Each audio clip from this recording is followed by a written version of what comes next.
Welcome to Family History Mysteries, a podcast that tells the stories uncovered through family history research, the unexpected stories of everyday people. I am an avid family historian who has been compiling my family tree for over 15 years, with nearly 20,000 people recorded in my trees.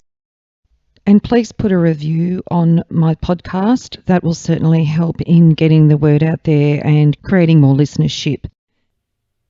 Episode 176, Amy Bock. Part 1. Amy Maud Bock featured in a newspaper article in Australia in 1934 stating, Amy Bock, adventuress, woman who spent her life in swindling, posing as a man, courted and wedded a young girl, Australian who led police to a merry dance. So this certainly got me intrigued to find out who Amy Bock was and why she ended up posing as a man. Amy Maud Bock was a confidence trickster. Her usual pattern involved making emotional claims to her employer or other acquaintances in order to obtain money or property, or committing some other petty scam, like taking watches for repair and then claiming to have lost them, making purchases under her employer or an acquaintance's name without permission, or claiming to sell tickets to concerts or events. She would then abscond from the area and, once caught, would immediately admit to the fraud. She often gave away the proceeds of her crimes and pled guilty to all charges that were brought against her, except on one occasion. She had a number of aliases and remained conveniently itinerant. After at least 13 periods of imprisonment totalling 25 years, in both Australia and New Zealand, her most audacious fraud involved impersonating a man named Percy Redwood in order to marry the daughter of a wealthy Otago, New Zealand family. Amy Maud Bock was born on the 18th of May 1859 in Hobart, Tasmania, at her father's photographic studio, the City Photographic Establishment at 140 Elizabeth Street, Hobart. She was the daughter of Alfred Bock and Mary Ann Parkinson. Alfred was an artist and a photographer. Her father, Alfred Bock, was born in Hobart Town on the 19th of April 1835. He was the youngest son of Alexander Cameron, a seaman, and Mary Ann Spencer. Alfred had an older brother, Henry George Cameron, who was born on the 13th of July 1832 in Hobart, 10 days before Mary Spencer and Alexander Cameron married, on the 23rd of July 1832 in Hobart when she was 17. They had to receive permission to marry on the 31st of March of that year, as Mary was a convict. Alexander was a free settler. Alfred's brother Henry George Cameron was listed as a mariner when he married in New Norfolk in February 1861. He married Mary McCabe Murray, who was listed as a lady.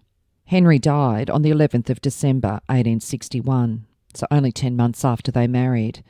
And it stated that Henry George Cameron was drowned on December the 11th at Jacobs River in New Zealand as the master of the schooner Cecilia of Hobart Town, aged 30 years. They had no children, and Margaret died in 1874 at the age of only 37. Alfred and Henry Cameron's mother, Mary Spencer, had been born in England. She was convicted under the name Mary Spence, and details of her crime are outlined.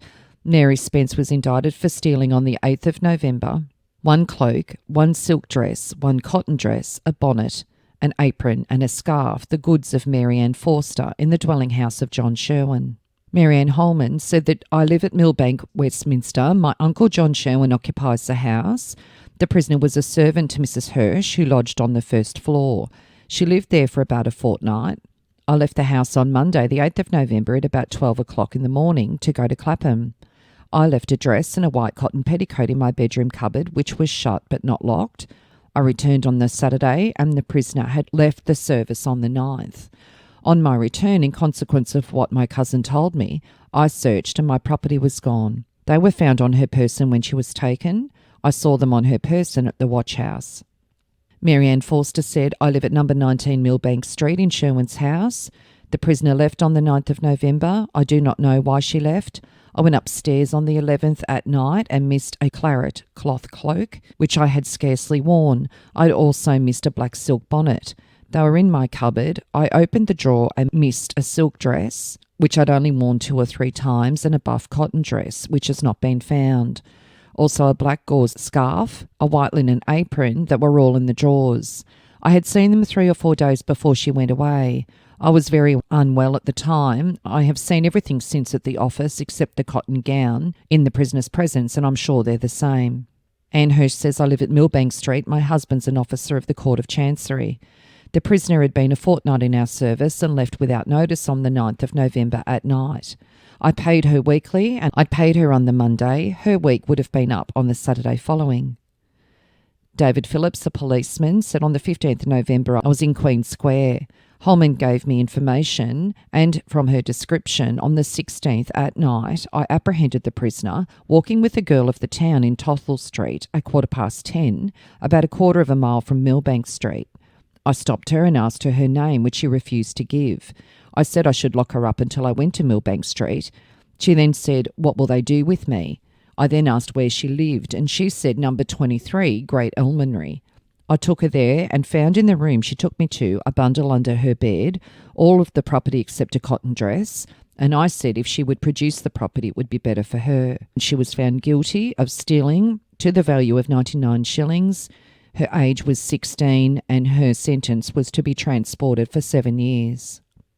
She departed on the 9th of June 1831 on the ship the Mary and arrived in Van Diemen's Land on the 19th of October 1831. There are 2 records of the convict ship Mary showing Mary Spencer as having been an assistant to Mr. A. Cameron, with the second record indicating a possible marriage on the voyage, but it was not official until 9 months after they arrived. So she was assigned to Mr. A. Cameron upon her arrival as well. Mary received a conditional pardon on the 6th of September 1836. Her record was clean. Mary then married Thomas Bock at the Trinity Church in Hobart on the 23rd of July 1850, stating she was a spinster. Family trees presume that Alexander Cameron was lost at sea, but this is not verified. Thomas Bock had previously been married in England in 1814 and had 5 children, the last child being born in 1823, but none of those children survived beyond 1845. Thomas himself was convicted at the Warwick Assizes in April 1823 and he received 14 years transportation to Van Diemen's Land. He arrived in Van Diemen's Land in January 1824. His wife died in 1844. Thomas was 21 years older than Mary Spencer, and it seems that they commenced their relationship in mid-1835, not long after their first child, Alfred, was born. Mary had given birth to 3 children with Thomas Bock from March 1836. After Thomas Bock's death in 1855, Mary married James John Wilshire in Hobart in October 1856 when they were both 42. And Mary passed away in Hobart in 1898, and the obituary says, "We have to record the passing away of another old resident in the person of Mrs. Wilshire of Sandy Bay at the age of 83. This lady arrived in the colony in 1827 at the age of 12 years, and about the year 1834 married the late Mr. Thomas Bock, the well-known artist, by whom she had 5 sons, now resident in various colonies. After the death of Mr. Bock in 1855, and after being for some time in business in Liverpool Street, she married the late Mr. James J. Wilshire, formerly of New Norfolk and afterwards resident at Sandy Bay, by whom she leaves 3 daughters. The old lady was well known for her kindly ways to the residents of Sandy Bay and was full of recollections of the stirring times of the early days of the colony and was in full possession of her faculties to the last. She expired at her residence Brightside on Thursday and was buried in the Queenborough Cemetery, the funeral being attended by a considerable number of mourners.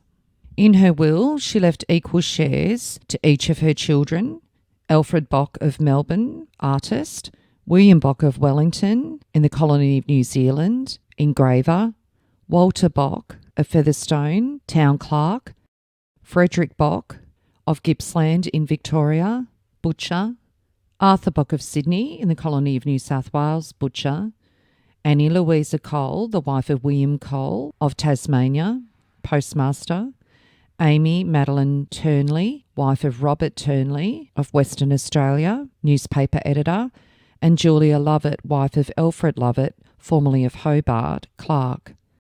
So it seems within a few short years of having the first 2 children with Alexander Cameron, Mary Spencer formed an association with and eventually married Thomas Bock. Thomas Bock adopted Alfred.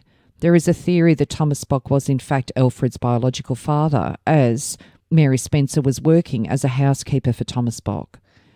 Thomas taught Alfred drawing, painting and photography. Thomas Bock originally was English and he owned a photographic studio in Hobart. After Thomas Bock died in March 1855, Alfred took over his stepfather's studio, and Alfred is regarded as one of the first known Australian-born photographers. Alfred, however, did lack his stepfather's drawing ability. His portraiture in particular lacks intrinsic merit. Other interests that he had, though, were music and small boats. As a young man in Hobart, he took part in the regattas of the 1850s and 1860s, and he seems to have had more than a casual interest in botany. The photographic studio in Hobart was based at the family home, and in April 1855 he announced that he was running the photographic business. It was a daguerreotype photographic studio, and a daguerreotype is a highly detailed, one-of-a-kind photograph created on a silver-coated copper plate. At the end of July 1855, he moved into W.G. Elliston's premises, where he built a Crystal Palace studio, and he purchased photographic apparatus from Andrew Ross of London. Apparently because of his continued financial difficulties, Elliston's rooms were again available for rent in October 1855. Alfred Bock's photographic establishment moved several times. By the 6th of February 1858, the Launceston Examiner announced he was insolvent. Alfred married Mary Ann Parkinson on the 24th of July 1858 in Hobart. Alfred painted portraits of himself and his bride to celebrate the marriage. Mary Ann Parkinson was born in 1835 in Tasmania. Her parents were Robert Parkinson and Jane Jones. Her parents had been born in England and they married at Green Ponds, Tasmania in September 1832, and Mary Ann was the middle child of 5. Alfred and Mary Ann had 6 children, with 4 surviving infancy. Amy Bock was the oldest. Alfred Bock introduced the carte de visite to Hobart Town in 1861, its first appearance anywhere in Tasmania. And an advertisement in the Mercury on the 7th of July 1863 shows things are looking up. Album and stereoscopic portraits, plain or tinted, life-size portraits in oil or crayon, and every other description of photograph taken daily at Alfred Bock's new gallery, City Photographic Establishment at 140 Elizabeth Street, 3 doors from Patrick Street, Hobart Town, an apprentice wanted. And on the 19th of October 1863, he advertises the new Cenotype portraits. Alfred Bock is desirous to intimate to the public that he's discovered the secret of the above-named pictures and has also introduced several important improvements which tend to make these very beautiful photographs more perfectly works of art. Specimens may be seen and prices learned at the City Photographic Establishment, 140 Elizabeth Street, Hobart Town. AB has just brought out another novelty in photography, autograms or postage stamp portraits. For affixing to familiar correspondence in lieu of a signature, they are just now very fashionable in England and the neighbouring colonies. And carte de visite, and every description of photograph taken daily. So in 1864, he claimed himself to be the only person in the colony that was using the genuine Cenotype process, a technique that gives a rich 3-dimensional effect to portraits by overlaying a waxed albumen print on a normal photograph. On the 16th of March 1864, Charles Wilson puts an advertisement in the paper, City Photographic Establishment, 140 Elizabeth Street, Hobart Town. I, Charles Wilson, the inventor of the process in photography called Cenotype, do hereby certify that I have disposed of the secret of the said process to Mr. Alfred Bock, photographic artist, of 140 Elizabeth Street, Hobart Town in Tasmania. I also further certify that Alfred Bock is the only person holding my right to the said process in Hobart Town. As attempts have been made to imitate the pictures taken by the said process in other places where the said pictures have been introduced, I consider it my duty to inform the public that none are genuine except those produced by persons holding my certificate. This claim led to a lengthy controversy with Henry Frith, aired in the press from April to July of that year. In the Mercury, on the 3rd of September 1864, Bock advertised that he had succeeded after a great number of experiments in producing album portraits by the Cenotype process, retaining all the relief, delicacy and lifelike beauty of larger pictures. He became most expert at the process and he introduced a variation for his carte de visite in 1864. He continued to advertise Cenotypes and every description of photographs, from locket to life size, executed in the most perfect manner, until he left Hobart Town. In the Tasmanian Almanac in 1864, Photography, Alfred Bock City Photographic Establishment, 140 Elizabeth Street, Hobart Town. Carte de visite, postage stamp portraits, cenotypes, aerotypes, and every kind of photograph. In March 1865, he advertised Alfred Bock's new diamond cameo photographs. Alfred Bock is prepared to take the above much-admired portraits at a slight advance on the price of the ordinary carte de visite. On the 13th of May 1865, there's an article that says fisticuffs in the glass house. Alfred Bock was vice president of the Bell Ringing Association. He was confronted in the glass house by another member, Mr. Best, over a dispute about a letter detailing a fine imposed for non-attendance. The altercation resulted in a court appearance by both Alfred and William Bock, with Mr. Best fined and obliged to pay costs. So on the 13th of May 1865 in the Mercury, it said, Mr. Best called at my place. My brother told me that Mr. Best wished to see me. I then came upstairs and Mr. Best, in a very excited tone, asked me if I had sent him a letter which he held in his hand. I said no, but it was sent by the company. He then asked me if I agreed with the contents of the letter. I told him that I did not, under the circumstances, that I could not do otherwise. He then called me a dirty scoundrel and made a blow at me. I returned the blow. He made several blows at me and called me a scoundrel again. After some sparring, my wife began to call out, and being afraid of having the glass in my shop destroyed, I sent my brother for a constable. Mr. Best then said that rather than be exposed, he would leave the place.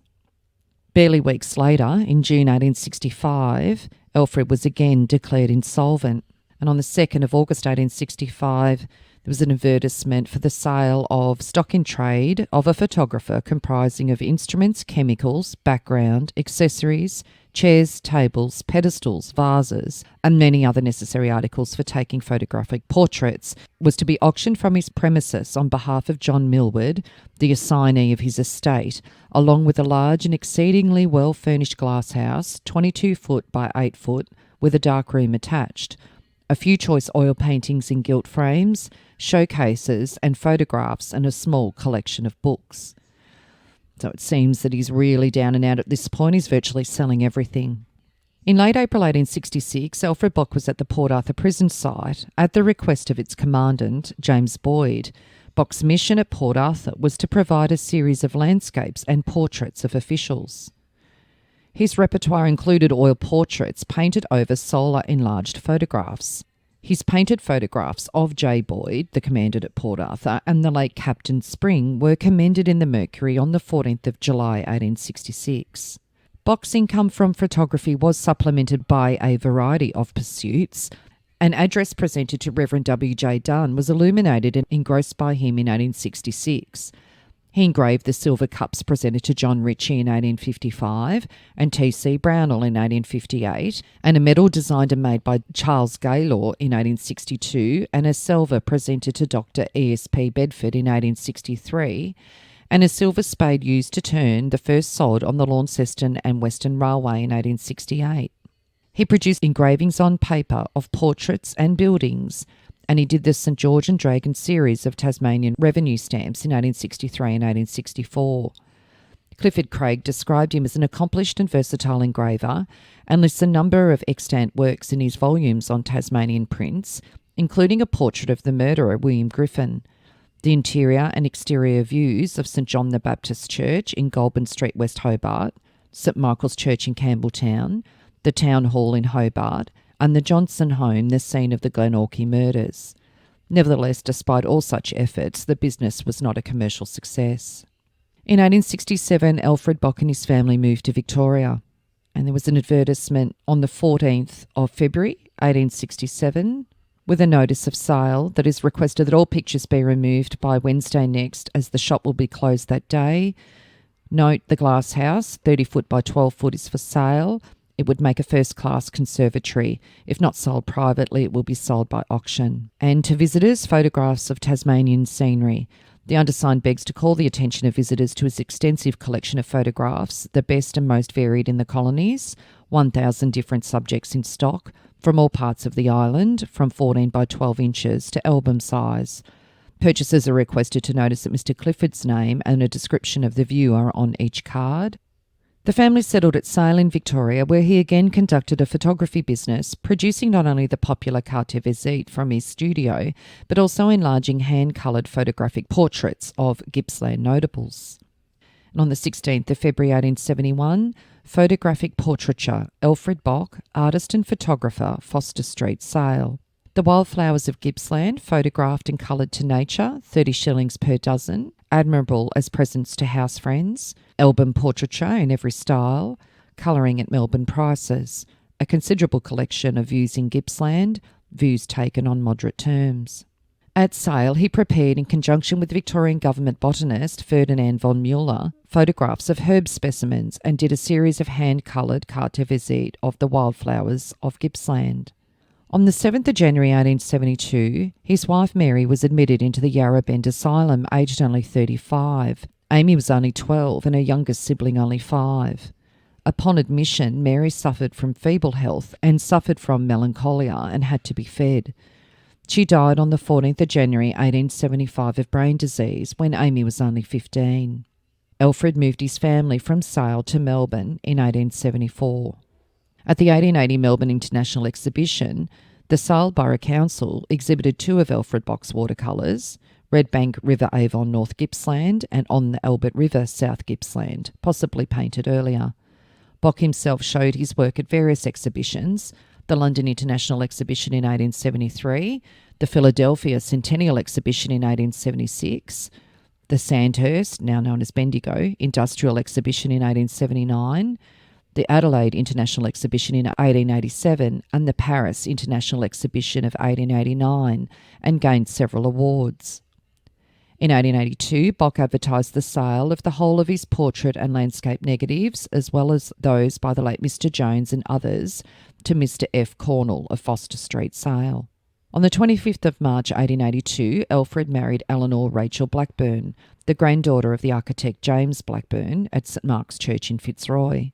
His son, Alfred Parkinson Bock, married on the same day. Eleanor was 23 years younger than Alfred, and she was 23 when they married. They then moved to Auckland, New Zealand. Eleanor and Alfred had 7 children together, the 3 eldest sons being born in New Zealand. The family was back in Melbourne by 1887, where they remained until about 1906.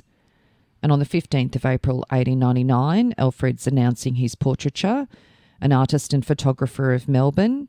He begs to notify the public of Hobart and surrounding districts that he intends to make a visit for the purpose of soliciting orders for photographic enlargements and other portrait work in a few weeks, where he will be happy to show specimens of his specialties. Mr. Bock has received very high testimonials from many prominent citizens in Victoria and New Zealand and has been awarded the highest certificates in all exhibitions where his work has been shown. Due notice of arrival will be given. Mr. Bock will also introduce one of the finest kinematograph instruments ever brought to the colonies, with a number of new films never before shown. He will be happy to treat with managers of Sunday schools and others for special exhibitions. And on the 17th of May 1899, in the Hobart Mercury, it announces Mr. Alfred Bock's arrival in the colony, and he will commence his canvass for orders for enlarged portraits for his special processes in a few days. Alfred purchased land in Sandy Bay, Tasmania in May 1899, presumably with his visit there. And on the 16th of June 1900, it says Mr. Alfred Bock, artist and photographer, gave a very interesting lantern exhibition in the Boat Harbour Schoolroom on Wednesday evening of pictures of chief actors in the Transvaal War and many interesting views and battle scenes. There was a large and appreciative audience, and that was in the Northwestern Advocate and Emu Bay Times. Alfred then retired from business and settled at Wynyard in Tasmania, and he died there on the 19th of February 1920. In the Burnie Advocate, his obituary was placed, titled Old Hobartonian's Death. The deceased was born in Hobart and for a number of years carried on a photographic and engraving business in Foster Street.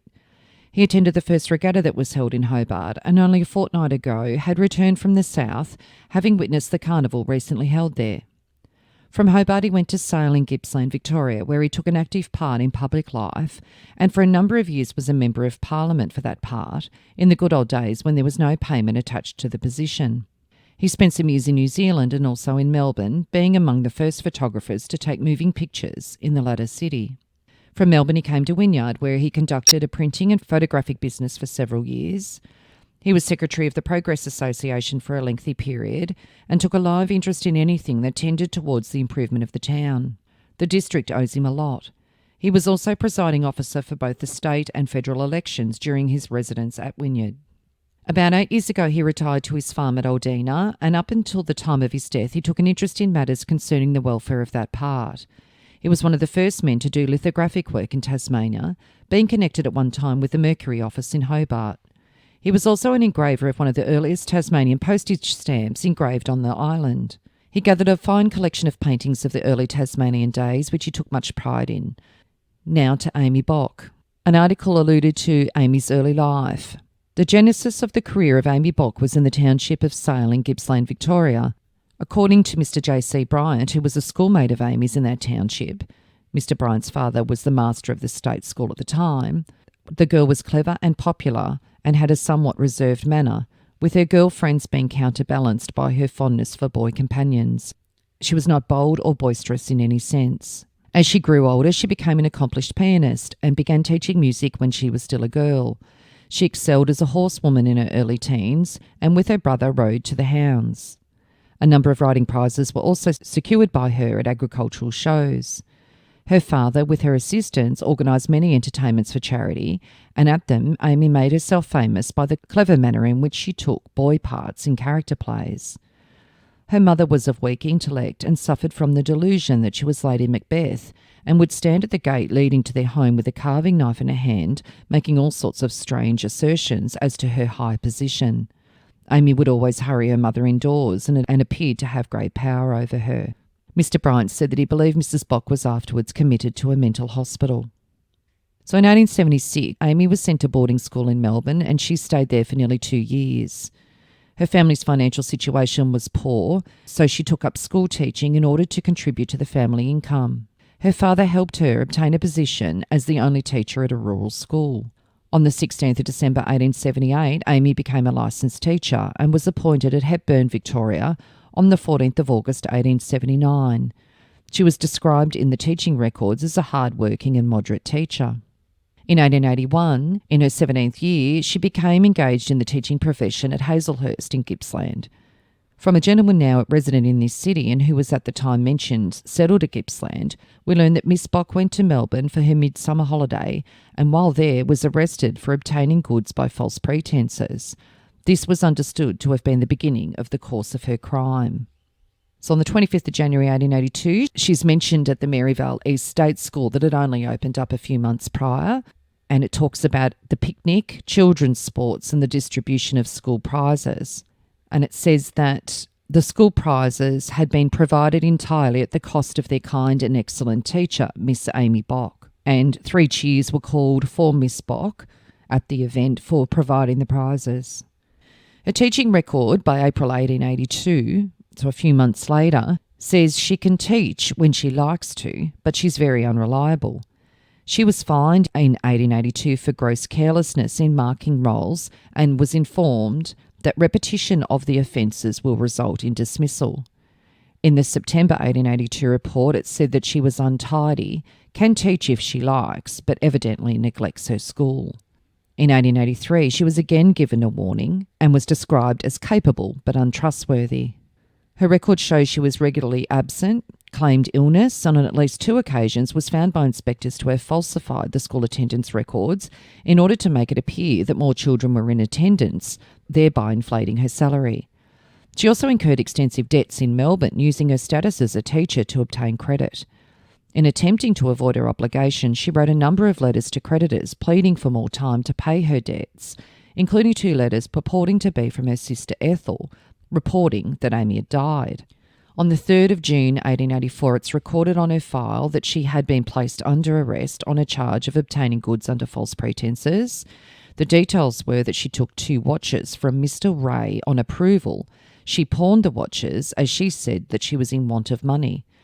She was then asked to resign from the department on the 23rd of May 1884. A letter from the minister was given to her and it said that if she wasn't going to resign, she would be removed due to her conduct.